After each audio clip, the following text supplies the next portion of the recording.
ਕਹਿੰਦੇ ਕੰਮੀ ਕੰਮ ਤੱਕ ਤੇ ਨਸਲੀ ਦਮ ਤੱਕ ਸਾਥ ਦਿੰਦੇ ਨੇ। ਅੱਜ ਨਸਲੀ ਜੱਟ ਦੀ ਤੁਹਾਨੂੰ ਗੱਲ ਸੁਣਾਵਾਂਗਾ। ਇਹ ਤਸਵੀਰ ਲੱਗੀ ਨਜ਼ਰ ਆ ਰਹੀ ਫਰਹਾਨ ਘੁੰਮਣ, ਜ਼ਿਲ੍ਹਾ ਹਰੂਨਾਬਾਦ, ਅੱਡਾ ਫਕੀਰ ਵਾਲੀ ਦੇ ਰਹਿਣ ਵਾਲਾ ਇਹ ਮੁੰਡਾ ਵਾ ਫਰਹਾਨ ਘੁੰਮਣ। ਜੱਟਾਂ ਦਾ ਫੈਨ ਮੈਂ ਇੱਥੋਂ ਹੋਇਆ ਸੀਗਾ ਕਿ ਜੱਟਾਂ ਤੇ ਅੱਖਾਂ ਬੰਦ ਕਰਕੇ ਤੁਸੀਂ ਇਤਬਾਰ ਕਰ ਸਕਦੇ ਹੋ, ਇਹ ਨਸਲੀ ਹੁੰਦੇ ਨੇ।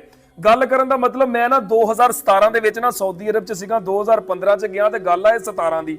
ਸਾਡਾ ਇੱਕ ਵਾਹ ਪੈ ਗਿਆ ਕੰਮੀ ਠੇਕੇਦਾਰ ਦੇ ਨਾਲ। ਉਹਨੇ ਕਿਹਾ ਵੀ ਤੁਹਾਡਾ ਮੈਂ ਕੁਝ ਨਹੀਂ ਬਣਨ ਦੇਣਾ, ਨਾ ਸਾਡੇ ਕੋਲ ਕਾਮਾ ਸੀਗਾ ਨਾ ਪਾਸਪੋਰਟ ਸੀਗਾ, ਉੱਥੇ ਸਾਡਾ ਹਰੂਫ ਹੋ ਗਿਆ ਸੀ। ਉਹਨੇ ਕਿਹਾ ਵੀ ਤੁਹਾਡਾ ਬਣਨ ਕੁਝ ਨਹੀਂ ਦੇਣਾ, ਜੋ ਮਰਜ਼ੀ ਹੋ ਜਵੇ। ਖੈਰ ਉਹਦੀ ਮੈਂ ਤਸਵੀਰ ਵੀ ਲਾ ਸਕਦਾ ਸੀ, ਲੇਕਿਨ ਅੱਲਾਹ ਪਾਕ ਕਹਿੰਦਾ ਤੂੰ ਕਿਸੇ ਦਾ ਪਰਦਾ ਰੱਖ ਤੇ ਮੈਂ ਰੋਜ਼ੇ ਮੈਸ਼ਰ ਤੇਰਾ ਪਰਦਾ ਰੱਖਾਂਗਾ। ਮੈਂ ਉਹਦੇ ਨਾ ਲਵਾਂਗਾ ਨਾ ਉਹਦੀ ਤਸਵੀਰ ਲਾਵਾਂਗਾ। ਵਕਤ ਗੁਜ਼ਰ ਗਿਆ, ਬਾਕੀ ਅਗਰ ਉਹ ਸੁਣੇਗਾ ਉਹਨੂੰ ਪਤਾ ਲੱਗ ਜਾਏਗਾ।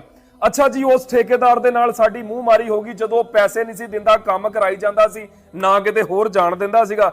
ਮੂੰਹ ਮਾਰੀ ਹੋ ਗਈ ਜੀ, ਅਸੀਂ ਸਾਈਡ ਤੇ ਹੋ ਗਏ ਜੀ। ਵਕਤ ਐਸਾ ਆ ਗਿਆ ਕਿ ਸਾਡੀ ਜੇਬ 'ਚ 1 ਰੁਪਈਆ ਨਹੀਂ, ਖਾਣ ਨੂੰ ਵੀ 1 ਰੁਪਈਆ ਨਹੀਂ, ਤੇ ਉੱਪਰੋਂ ਮੇਰਾ ਇੱਕ ਦੋਸਤ ਤੇ ਉਹਨੂੰ ਬੁਖਾਰ ਬੜਾ। ਸਰਕਾਰ ਇਸ ਬੰਦੇ ਨੇ, ਇਸ ਜੱਟ ਨੇ, ਨਾ ਕੋਈ ਇਹਦੇ ਨਾਲ ਦੁਆ ਸਲਾਮ ਸੀ ਨਾ ਕੋਈ ਜਾਣ ਵਾਕਫ ਸੀ, ਸਿਰਫ ਇੱਕ ਜਸਟ ਮੜੀ ਜੀ ਸਲਾਮ ਦੁਆ ਸੀ ਇਹਦੇ ਨਾਲ ਕਿ ਇਹ ਬਿਲਡਿੰਗਾਂ ਤੇ ਨਾ ਰੋਟੀ ਦਿੰਦਾ ਹੁੰਦਾ ਸੀ, ਹੋਟਲ ਤੇ ਲੱਗਾ ਹੋਇਆ ਸੀ।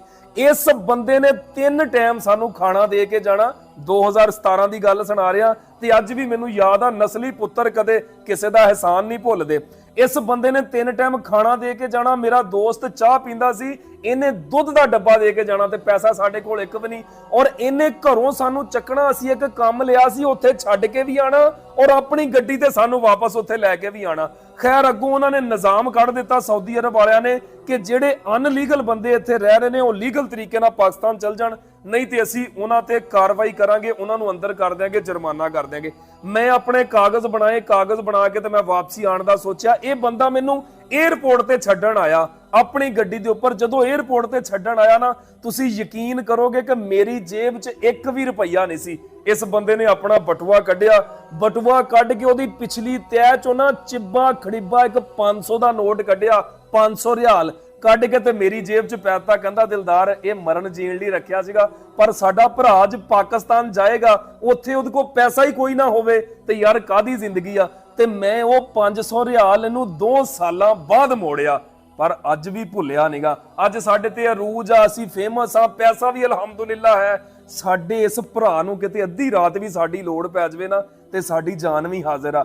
ਅੱਜ ਇਸ ਗੱਲ ਨੂੰ 9 ਸਾਲ ਹੋ ਗਏ ਆ, ਪਰ ਆਸਾਨ ਨਹੀਂ ਭੁੱਲਿਆ। ਅੱਜ ਵੀ ਜਦੋਂ ਉਸ ਬੰਦੇ ਦਾ ਮੈਸੇਜ ਆਂਦਾ ਨਾ, ਮੈਂ ਆਪਣੇ ਸਾਰੇ ਕੰਮ ਤਰਕ ਕਰਕੇ ਉਸ ਬੰਦੇ ਨੂੰ ਰਿਪਲਾਈ ਕਰਦਾ, ਕਿਉਂਕਿ ਮੈਂ ਉਹ ਆਸਾਨ ਕਦੇ ਭੁੱਲ ਨਹੀਂ ਸਕਦਾ। ਮੇਰੀ ਫਾਲੋਇੰਗ ਦੇ ਵਿੱਚ ਅੱਜ ਵੀ ਉਹ ਬੰਦਾ ਹੈਗਾ ਵਾ, ਵਾਹ ਦੇ ਬੰਦਾ ਵਾ ਕਿ ਜਿਹੜਾ ਮੇਰੀ ਫਾਲੋਇੰਗ ਦੇ ਵਿੱਚ